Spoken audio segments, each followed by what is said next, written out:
দুশ্মনীর চেষ্টা করতেছেন। এগুলো চামচিকার প্রয়াস ছাড়া কিছু হতে পারে। একটা পাখি আছে, ছোট একটা পাখি, কি বললো এটাকে, আরে না, টেকুই পাখি। সে ঘুমাবার সময় উপর দিকে ঠ্যাং দিয়ে ঘুমায়। তার কারণ হচ্ছে আসমান যদি ব্যাঙ্গে পড়ে যায় সে আটকা না। এই ধরনের কিছু অপরিণামদর্শী নাবালকরা যারা এখনো বুলুগিয়তেও পৌঁছে নাই, তারা জানে না যে ইতিহাস কি, তারা জানে না ঐতিহ্য কি, তারা জানে না আমাদের মকসুদ কি। নানান সময় নানান কথা বলবে, আপনারা সেখানে কোনো প্রতিবাদ করার চেষ্টা করবেন না, সবর করবেন। সবরটা অত্যন্ত সুকঠিন ব্যাপার। ইন্নাল্লাহা মা'আস সাবিরিন। আপনাদের আজকের এই আয়োজন সবরের ফসল, আলহামদুলিল্লাহ, সবরের ফসল। সুতরাং আমাদের বিচলিত হওয়ার কোনো কারণ নেই। ওয়ালা তাহিনু ওয়ালা তাহজানু ওয়া আনতুমুল আ'লাউনা ইন কুনতুম মুমিনিন। যদি ইমানদারের মতো ইমানি শক্তিতে বলিয়ান হতে পারেন, কোনো চিন্তা, কোনো পেরেশানি করার কোনো কারণই থাকতে পারে না।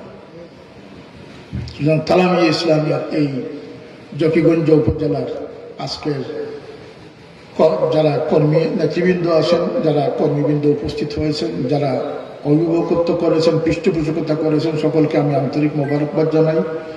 অনেক সাংবাদিক বন্ধুগণ আছেন, আর আমি দুঃখিত যে আমি প্রশাসনকে কোনো ধন্যবাদ দেওয়ার সুযোগ পাচ্ছি না। আমি দুঃখিত যে আমার বাড়িতে, আমার জকিগঞ্জ, আমি এখানে একজন সংসদ সদস্য ছিলাম।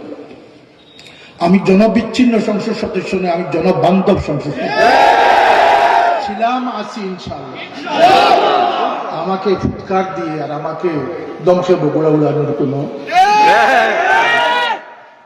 আমি সকলকে ধন্যবাদ জানাচ্ছি।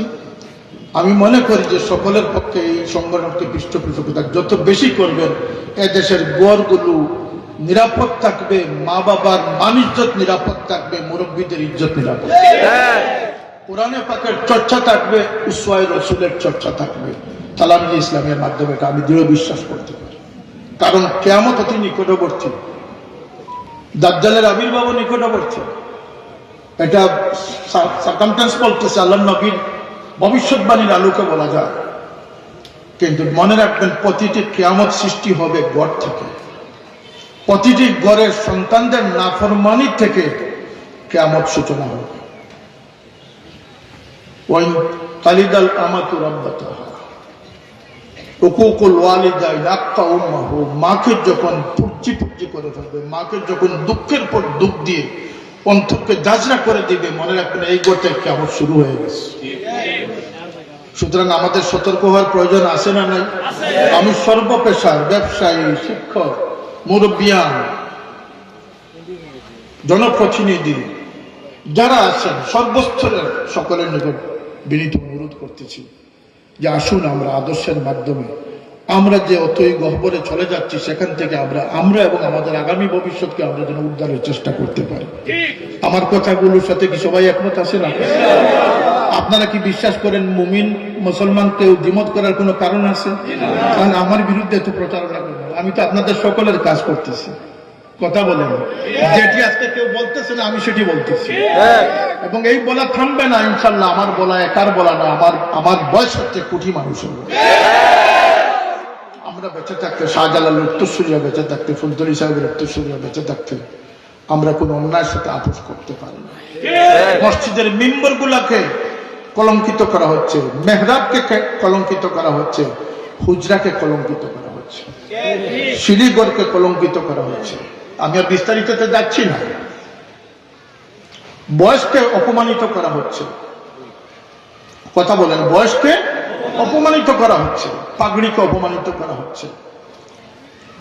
আর কিছু ফাউল আছে যারা কোরআনের সাথে বেয়াদবি করতেছে, আল্লাহ নবীর সাথে বেয়াদবি করতেছে, আহলে বয়তে আথারের সাথে বেয়াদবি করতেছে।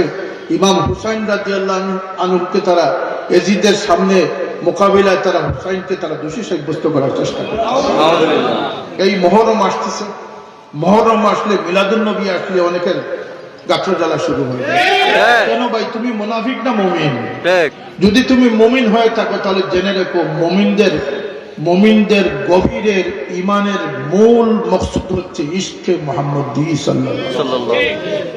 ইত্তেবা দিয়ে মুমিন হওয়া যায় না, ইশক দিয়ে সাহাবী হয়েছে। আর ইত্তেবা থাকা সত্ত্বেও মুনাফিক হয়েছেন। আমার ডানে বায়ে আলিম মুহাদ্দিসিন যা আছেন, কথা বুঝে এসেছে।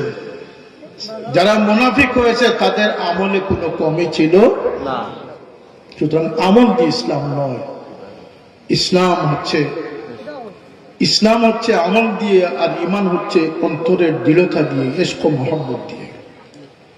দুটো না হলে আপনাকে কামিয়াবির পথ উন্মোচন করা সম্ভব। কাকে মানুষ বিশ্বাস করবে? যাকে মানুষ বিশ্বাস করতেছে সেই মানুষকে প্রতারিত করতেছে।